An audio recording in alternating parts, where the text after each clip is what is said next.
So in this video I want to talk about ways to maximize the value of your experience, your relationship with your supervisor, your academic supervisor. So in other words, how to make the most of that relationship, how to make the most of the relationship with your either PhD or master's supervisor. So now in my work I deal with many students, and often, much more often than I would like it to be the case, I hear stories about terrible experiences with supervisors. Terrible experiences. Very often these have to do or to blame, the supervisors are to blame.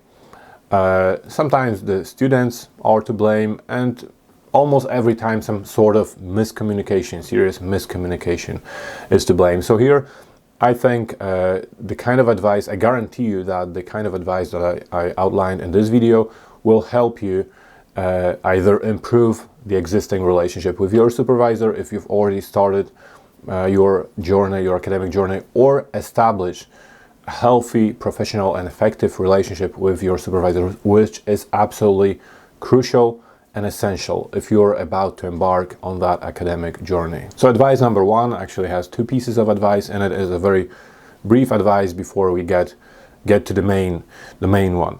But advice number one is to first, for you, so it's entirely your responsibility, for you to first really understand the nature of the relationship with supervisors, the role of supervisors. For you to understand the role of supervisors, what they do, and what this kind of relationship usually involves, because this is going to be a relationship unlike any other professional relationship that you're used to or you've ever faced in your life.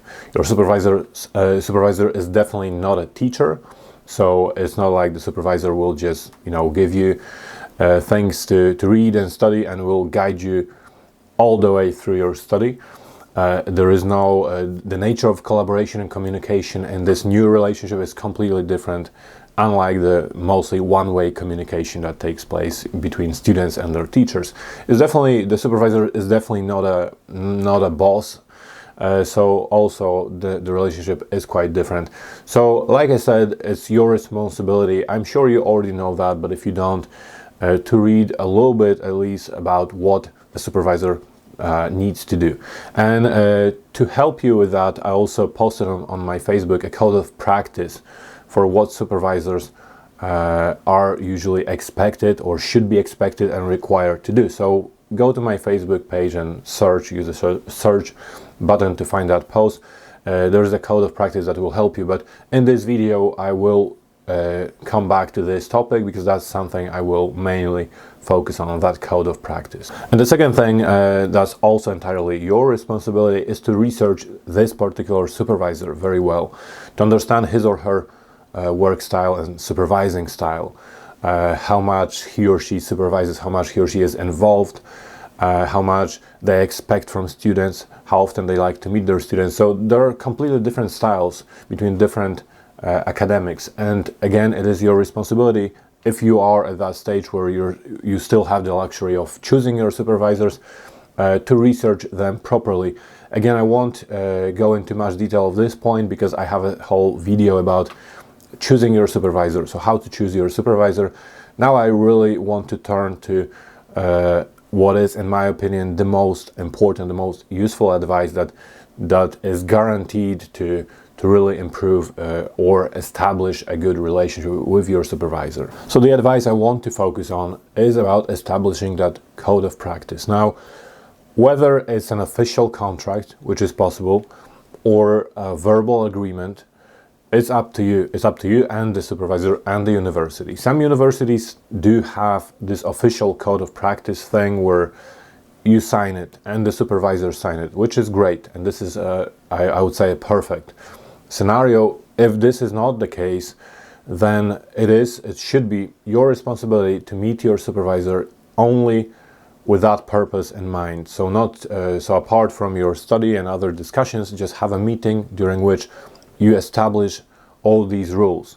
Ideally, if it's a meeting, so it's a verbal thing, what you want to do next is to make notes, and after the meeting send these notes as an email to your supervisor, again to agree on all that through email. So again, it's kind of a contract. It's kind of a contract which you can later refer to. And this is very important. Like I said, don't feel like you're doing something wrong.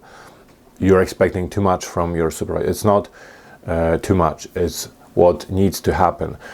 So this will help you, and this will help your supervisor. And especially if you are a PhD student, this relationship will last for the next couple of years. So believe me, doing that will really improve this whole experience. So what should be in that contract or code of practice? Well, the most important things, what kind of relationship this will be. So what kind of roles and responsibilities both of you will have.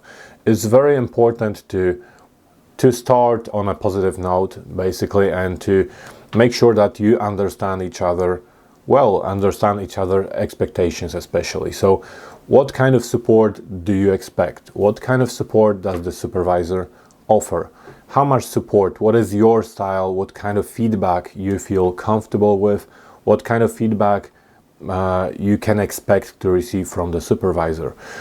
So this kind of thing. Of course, frequency of meetings, that's crucial. The whole point is that, especially at the beginning, you do require a little bit more guidance and support. So it's very crucial. It's crucial that you meet fairly often. There are lots of other things, related things that have to be established, such as what work you're required to submit, how you're going to submit it, how often you're going to submit it, what happens later. So what kind of, again, what to expect afterwards. You're submitting your written work, for example, how many days you should expect the feedback, the reading stage to take place. So how many days will the supervisors need to read your work? What will happen next? Will they send to you next, and what will you do next? So basically work on revisions, send it back, for example, no later than or no less than 3 days before the next meeting, and then bring everything to the meeting.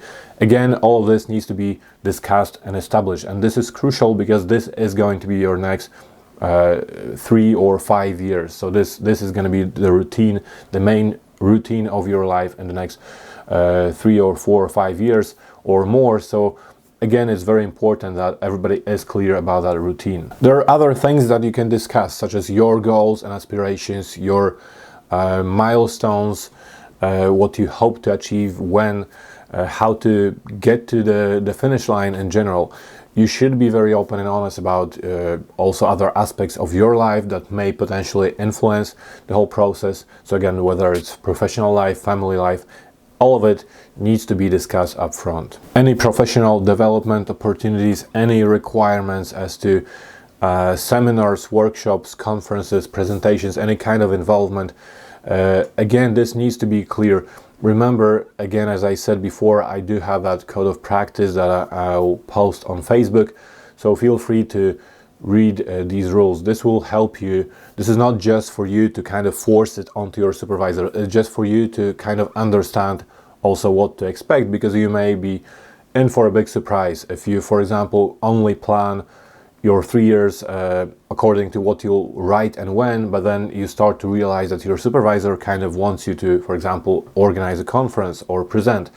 Again, if there is miscommunication, you may interpret this as poor supervising because you did not expect that. But again, it's also your responsibility to understand kind of what to expect. And ideally, like I said, discuss these things straight away. Ask your supervisor maybe about the general timeline, how you're going to get there, what more or less will be expected from you at each point. And finally, regarding this code of practice and this whole discussion, keep this line of communication open. So it's not just a one-off event.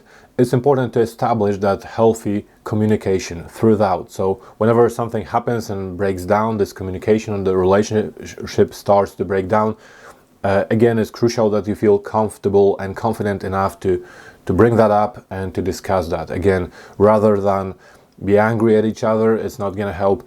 It's important that you have a meeting. You know, if there is a crisis, you have a meeting, and again, you discuss these points. You refer to your code of practice that you have, remember, in your email. So just so that you can again discuss whether you feel that maybe you expect something more from the supervisor, and similarly your supervisor may feel obviously the same about you. So just important to keep that communication running. Keep it open throughout the whole experience. Before I continue, this is just a reminder that I offer plenty of services through my website, including one-to-one Zoom tutorials during which we can discuss your study. I can help you plan your study, review your data analysis. So depends on which stage in your academic journey you are, there's always something I can help you with. So just feel free to explore my website if you're interested in more detailed support. And now my final advice, and again this is something very important and something that really helped me and will really help you get through this experience. Keep the records of each supervision. Keep the records of each supervision, super important. So what I mean specifically is ideally to record each supervision, audio record or whatever. I never thought of video recording. I don't think that's necessary. Audio recording is probably good enough. Again, don't feel like this is something weird or something or too much to expect from the supervisor. If they haven't brought this up, then you should be the one to do it. In fact, when I was a student, this was my supervisor's idea. So it's nothing that would be considered weird or inappropriate. Audio record every supervision, every meeting. Later, after the meeting, the first thing you do when you get home, or maybe you're at home when you switch that Zoom or whatever off, go through that recording, listen to that recording, and make a list of key points. Make a list of key points discussed during that supervision. Next, make a list of all recommendations or suggestions or solutions, whatever it was that you discussed, what you need to do, and list clearly what you will deliver. So based on that, so first what you discussed, maybe what problems there were, then what you agreed on, and then what you will deliver and when. So every key point.